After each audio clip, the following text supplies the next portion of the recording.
The next section talks about vulnerabilities. This is a very important part of cybersecurity. What is a vulnerability? Why is it important?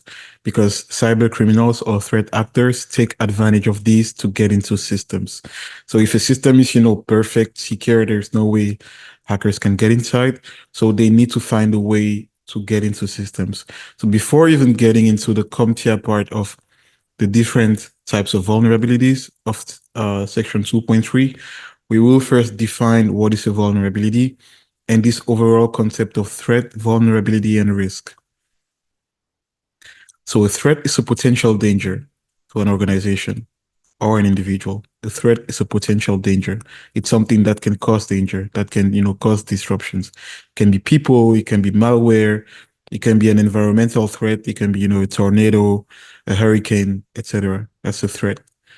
Some threats you can avoid, some you cannot avoid. For example, human natural disasters, you cannot always avoid them.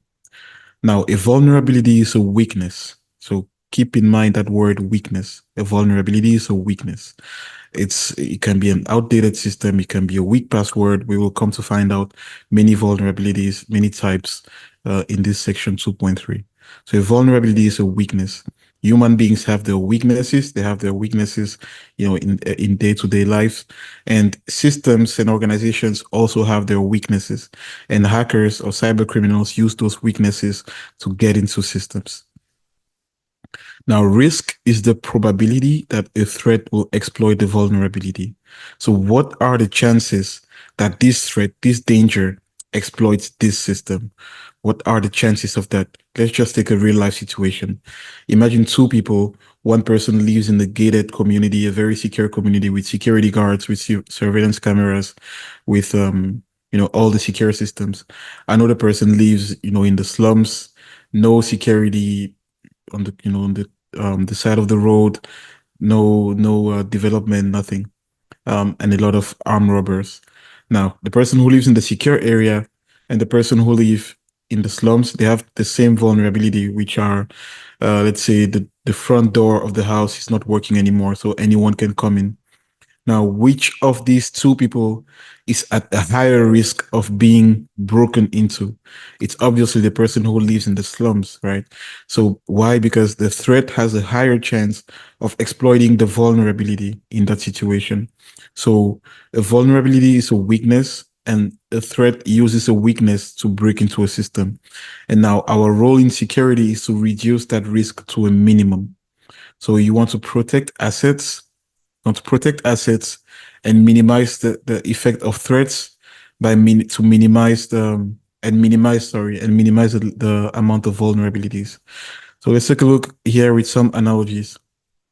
What could be your asset? Your asset could be your home and everything you have in your house. You have your furniture, your clothes, your computers, anything you have in your house, that can serve as an asset. Now, vulnerabilities in this situation will be it can be a broken window, it can be a broken front door that's not that's damaged, it can be a broken alarm system, it can be the default password on the front door, it can be so many things. And what are the different threats? You have an armed robber, you have an angry neighbor, you have a stubborn child, which will relate in the cybersecurity scenario to an insider. You have a tornado, which is a natural environmental threat.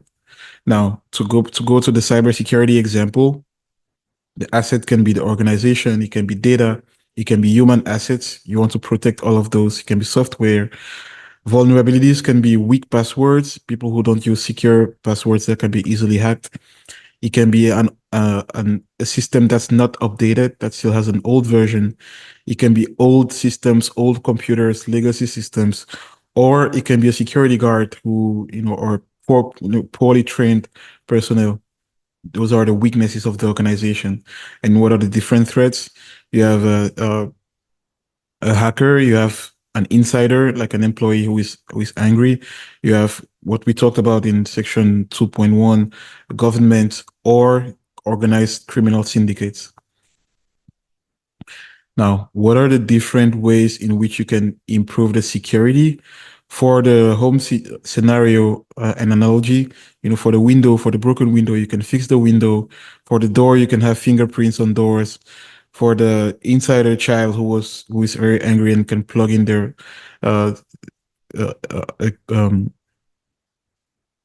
for the insider child who is very angry, you can cover the plugs. And in the cybersecurity scenario, you update your systems, you train your staff, you perform background checks before hiring, you implement multi-factor authentication, and you do everything so that you leave from a situation of high risk to a situation of lower risk by applying security measures. So it's very important to identify your vulnerabilities and apply security measures to minimize the impact of cyber criminals. In the next videos, we will talk about the types of vulnerabilities. All right, guys, so this concludes our course for today. Hope you enjoyed it. Don't forget to follow us on all our social media platforms, which includes YouTube, Facebook, Instagram, and TikTok. And we have awesome Amazon flashcards for just $15 to help you study. Let's check out a topic, shall we? Yep, sure. What about encryption? How would you describe that? So encryption is like a technology that scrambles data to make it unusable for unintended parties. Wow. And how did you know that? I purchased these flashcards on Amazon by Cybermook, and for only $15, I mastered cybersecurity. Awesome. Don't forget to get yours today. Thank you.